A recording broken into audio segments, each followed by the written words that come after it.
સમાચાર અમદાવાદથી મળી રહ્યા છે। પાલડી જૈનનગર નજીક 15 લાખની લૂંટ। આંગડિયા પેઢીમાંથી પૈસા લઈને નીકળેલા વેપારી સાથે લૂંટની ઘટના બની છે।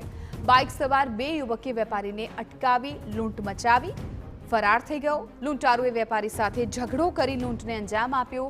ગઈકાલે સાંજે લૂંટની આ ઘટના બની। પાલડી પોલીસે લૂંટનો ગુનો નોંધી તપાસ હાથ ધરી છે। પોલીસે આસપાસના જે સીસીટીવી છે એ સીસીટીવીની મદદથી તપાસ શરૂ કરી છે।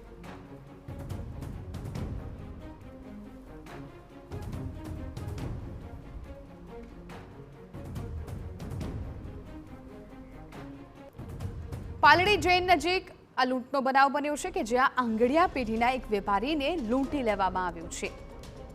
બાઇક સવાર બે યુવક કે જે લૂંટ કરીને ફરાર થઈ ગયા હતા। હવે આ સમગ્ર મામલે પોલીસે તપાસ શરૂ કરી છે।